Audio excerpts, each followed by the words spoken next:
Macca's Guides.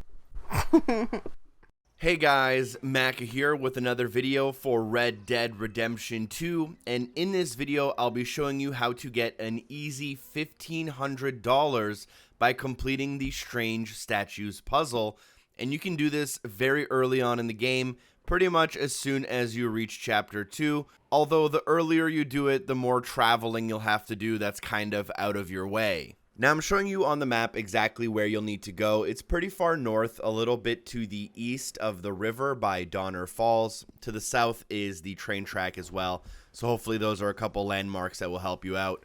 But if you're on this dirt path, you will notice this large kind of rock structure.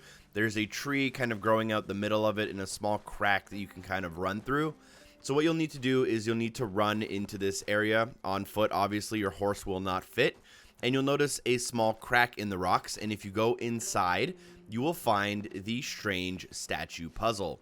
So just walk forward, and you'll be able to interact with the middle object in order to put it into your sketchbook, and then I'll explain exactly how to solve it. I will give you guys the solution, and then I will kind of explain how you get there.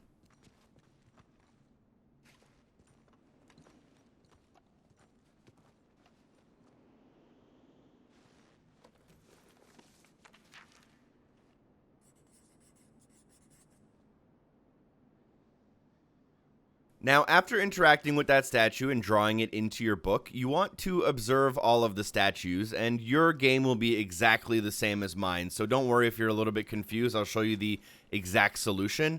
But what you're trying to do is you're looking at the fingers of the statues and counting them, and you'll notice that each statue has a different amount of fingers.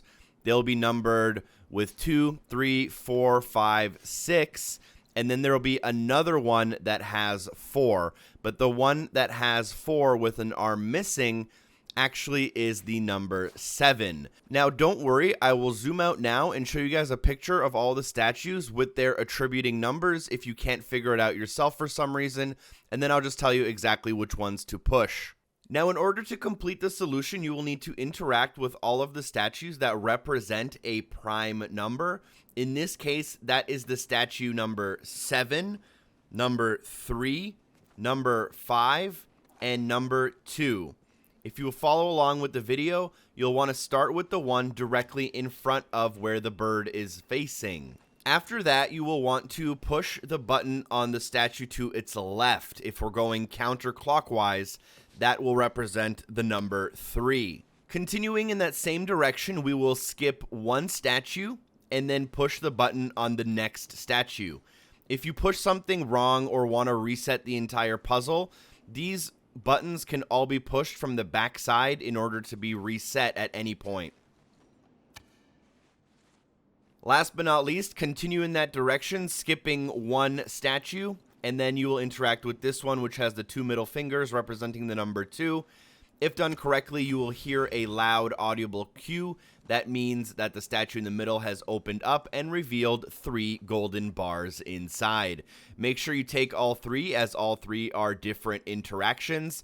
And now you are ready to sell them, each one being worth $500. Now, if you're wondering how to figure out this solution, there's actually a whole bunch of steps that I kind of really glossed over. One of them involves going to Window Rock in order to find a cave painting, inspecting that, and then you can actually study that painting to figure out what's going on in the cave. It'll give you clues about how one of the men is missing an arm, and then when you go back in, you'll see he's missing an arm, and then you can inspect the floor to find that person's arm to see what number they're actually supposed to represent. Nonetheless, this step is 100% completely optional and not required for you to actually just go in and input the correct solution to claim your prize. Now, last but not least, you want to actually get the money, so you'll need to take your gold bars to a fence. If you don't have one at Emerald Ranch, just progress through the story as much as possible in order to unlock it. You will be able to sell them for $1,500. Keep in mind, carrying that amount of money on you is risky. You can be robbed, or when you die, it will take a percentage. So get a little bit aggressive on the spending if you want, and buy a couple of upgrades for your camp. Upgrade your gun and buy a couple of like the blueprints that some of the sellers have, so you don't have too much money on you at all times. You can always find more gold bars later. Nonetheless, thank you guys so much for watching. I hope this video was helpful. I am working on a whole bunch of more Red Dead Redemption 2 guides, including a lot of the collectibles like graves, dream catchers, and dinosaur bones. I'll see you guys in some of those videos. Thank you for watching, and a special thanks to the amazing people on Patreon for supporting the show. Peace.